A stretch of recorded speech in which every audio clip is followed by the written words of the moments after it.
Just about 2 weeks away until we kick off the World Cup. About 2 weeks away until the U.S. kicks off the World Cup. So we got to get into the nitty gritty, even though there's a lot of football to be played in the European leagues. As you've seen, they're going to play right up till a week out.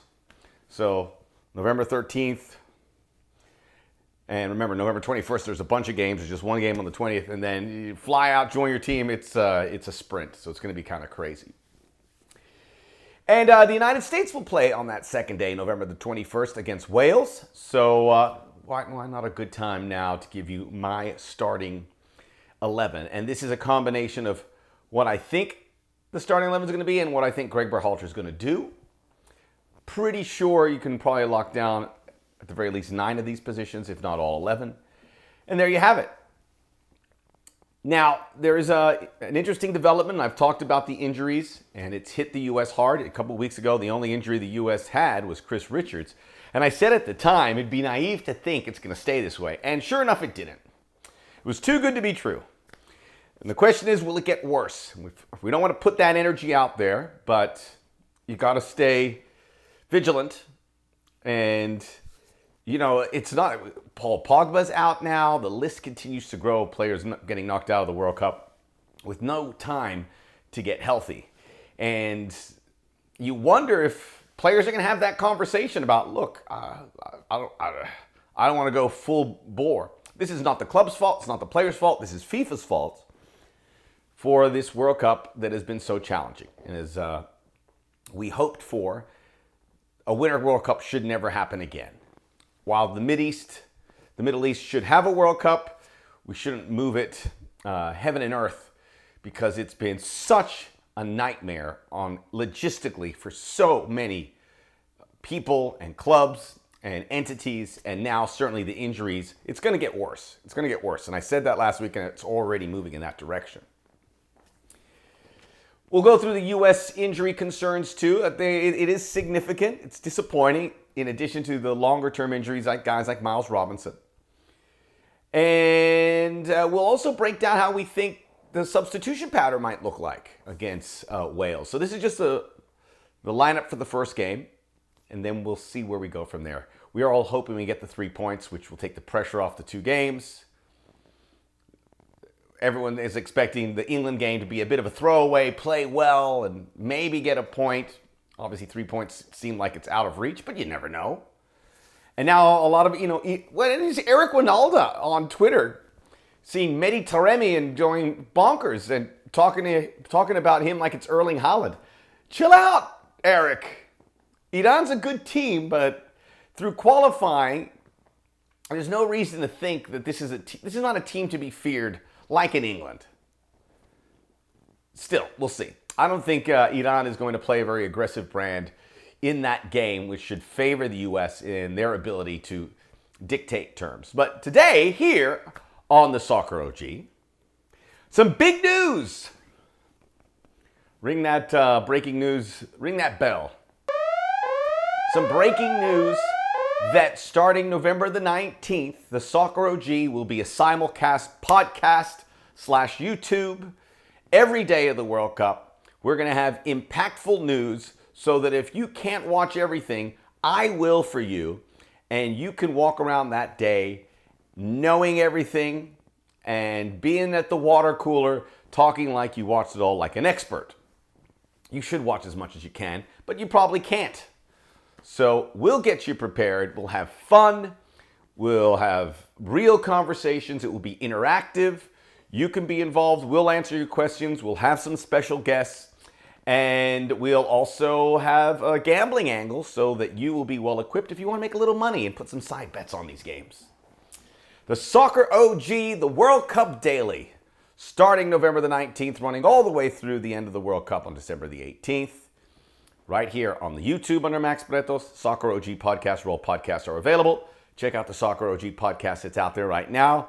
Tosin Makinde, also a.k.a. Nigerian Scams. Luciano Scametti, great follow on Twitter. And also like and subscribe us here on YouTube. Let's go through the injury list first. And I got this from Sam Stayskal. He had a tweet that was very compact about the 5 guys, the 5 big names that are currently on that U.S. injury list. All 5. 4 definitely would go to the World Cup. The 5th, Josh Sargent, you would think has made it in there based on the way he's played at Norwich.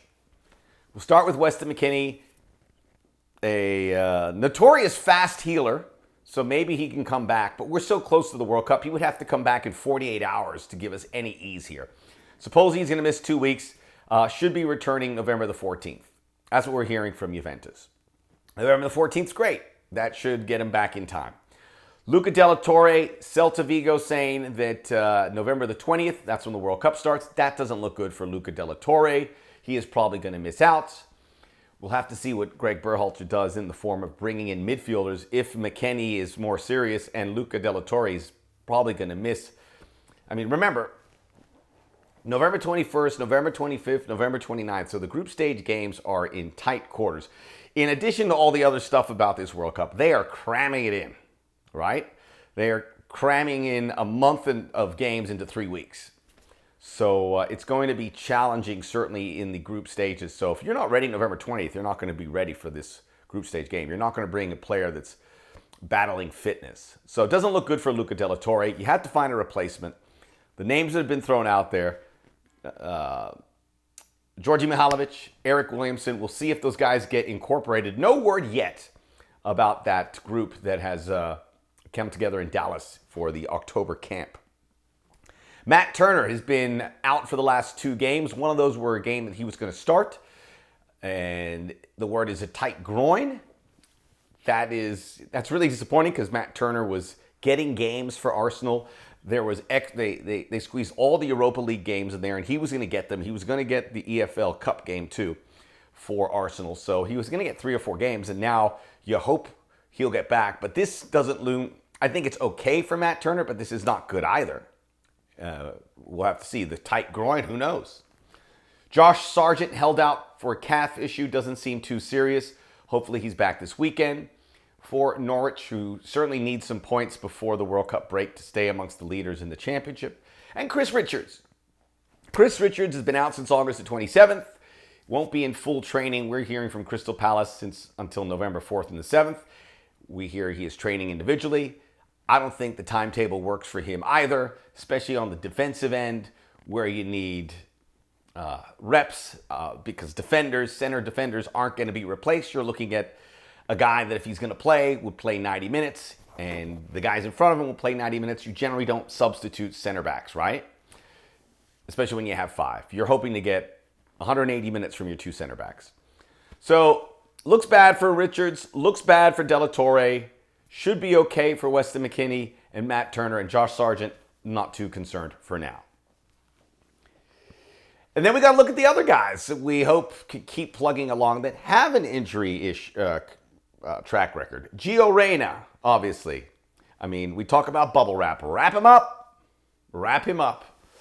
Christian Pulisic, who hasn't had injuries in 2022, but we know certainly that is a big part of his career. That said, maybe he's fixed that. The injuries have kind of subsided. Maybe that's credit to Chelsea. Maybe Chelsea are handling things much better.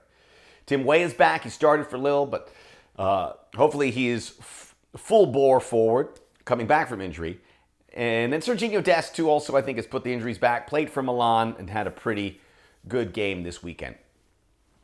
We cross our fingers. We hope it's full steam ahead, because we're at the point where if there's another injury or two, it becomes an issue. It already is an issue, but we're not that deep yet.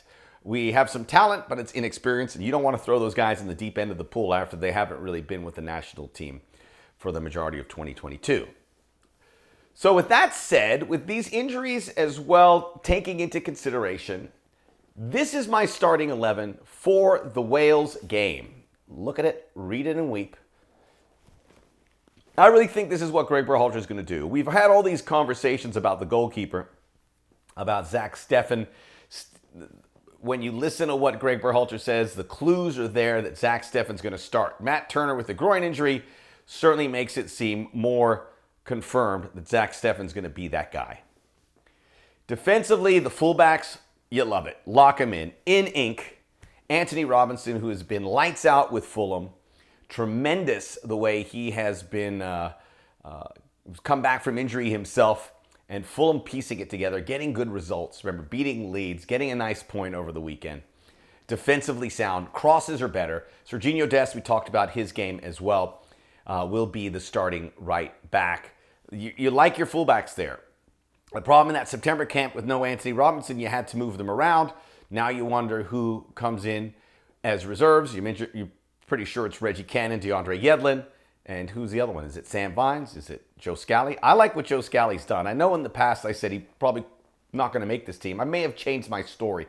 I mean, a lot's been thrown at him, and he has responded in a good way. But still, you don't want to get this team younger, right? There you see the center backs. I know you guys aren't going to be thrilled to see Aaron Long and Walker Zimmerman. The Chris Richards situation, I think Richards was the only guy that could have pipped Long at this point. Long and Zimmerman are with Greg Berhalter at the training camp, and that bodes well for them. When a coach is in close proximity with these players, then he's going to get comfortable with them. So he's getting to work that pairing there, and it just makes sense that he will push them forward. Mark McKenzie's been great. He's going to be on the squad, but I don't think he gets in front of those two for now. And, I don't vilify Long like many people do. I think it's unfair what they've kind of done to him when there's huge criticism to be had for other players. But I don't think Aaron Long's the best choice there. But unfortunately, slim pickings, Miles Robinson, Chris Richards, all out. We don't know what would happen with Greg Berhalter and John Brooks, but that relationship has been shot. So it's going to be Long and Zimmerman. Quickly, I'll go through the rest of the team and I'll explain it. The midfield, Gio Reyna, Tyler Adams, Yunus Musa. Up front, Christian Pulisic, Ricardo Pepi, and Tim Weah. So a couple surprises. I think Long Zimmerman shouldn't be a surprise, but maybe it is. Zach Steffen may be a surprise to some. I'm a Matt Turner guy. I want Matt Turner there. But the injury coupled with what we've heard, I think it really locks in Steffen there. Gio Reyna, I'm sure the surprise in the midfield. Weston McKennie hasn't been great. Did have a goal in Champions League, which is good. And now the injury puts him on the clock. But Gio Reyna's healthy, playing very well. He's a difference maker, and we need somebody like him, and we need someone to take set pieces. We talked about Gio Reyna last time. Christian Pulisic can't be our number one option to take set pieces. Brendan Aronson took some set pieces for Leeds over the weekend, but he's not going to be starting in this group. So I think Gio Reyna, for a variety of reasons, comes in here, which means Yunus Musa may have to play a little different role, a little more defensive-minded, to be that contention with Tyler Adams. Tyler Adams will play a little deeper, and then Yunus Musa there to kind of connect the lines, and Gio Reyna for the creative element. That trio in its own right is fantastic, but we've always said Adams, Musa, McKennie. So this is a departure. It probably a good bet. It's still McKennie, but Gio Reyna is, there's enough reasons to find a spot for him, and I think a lot of people agree with that.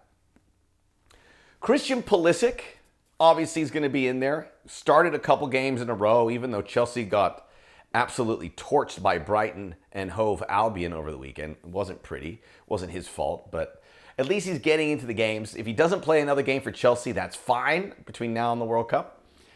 He has gotten some minutes, and I think he will. Maybe he starts one more game between now and then.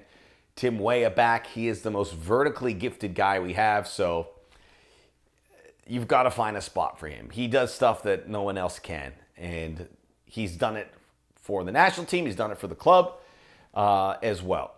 And then you get to Ricardo Pepi, and I think that may surprise some people. Jesus Ferreira has been the starter of choice, and that may still be the case. But when we think of Ricardo Pepi, the reason Jesus Ferreira is on this national team is Greg Berhalter was scouting Ricardo Pepi, and then he's watching these Yalis games. He notices Jesus Ferreira, and he says, I like both these guys. Ricardo Pepi loses his form, and then Jesus Ferreira takes that opportunity. But I think you've got to remember here that Ricardo Pepi is still the number one choice for Greg Berhalter. That's why he brought him in here. It works well with his system. now that he's scoring goals for Groningen in the Dutch Eredivisie, it just makes sense. I like Jesus Ferreira as a super sub, and I think we'll see him in that role.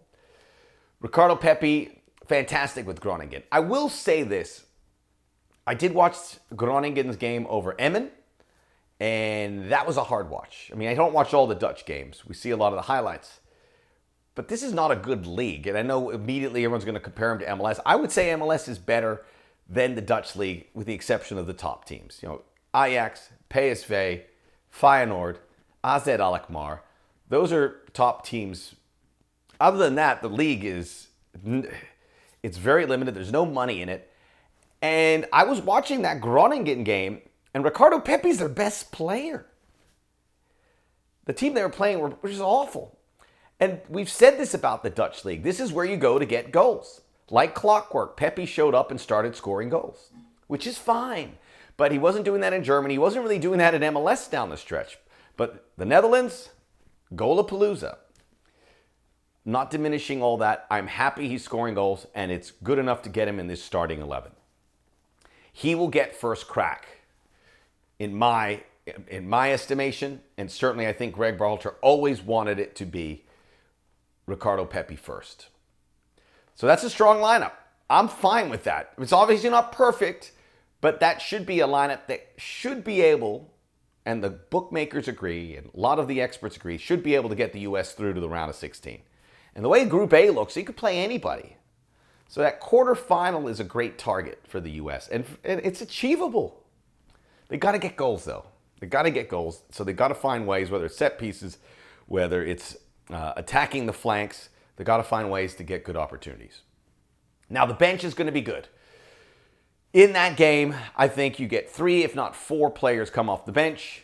Weston McKennie will relieve one of the midfielders, maybe Musa Arena. Brendan Aronson may come in for Weah. Brendan Aronson, I wanted to say also that he had such an amazing performance for Leeds against Liverpool over the weekend. It was one of the best performances by an American player I have seen ever. Top 5, definitely top 10. Not only because of the way he played, passing was amazing, but when you take into consideration the club, Liverpool, and the venue, Anfield, that was elite. Aronson comes off the bench at some point. Jesus Ferreira is going to be a great bench player. Maybe comes in for Ricardo Pepi at some point in the second half. Those 3 guys can really change a game. Those 3 guys are a luxury that a lot of teams don't have. McKennie, Aronson, Ferreira. Fantastic. And then the 4th would be a fullback. Maybe it's Cannon, maybe it's Yedlin for one of the wide guys. And if you need to bring a center back in, you bring in Mark McKenzie. That's a nice bench. So I think the Wales game, we have it covered. I'm predicting the USA wins 1-0, and that will build the foundation for them to get through the round of 16. Do you agree? Do you disagree? Leave me a comment here on YouTube. Let's exchange notes. And a reminder to join the Soccer OG World Cup Daily throughout the duration of the World Cup, every day on the podcast, right here on YouTube. Like and subscribe here as well. And we'll continue building towards the greatest sporting event on the planet.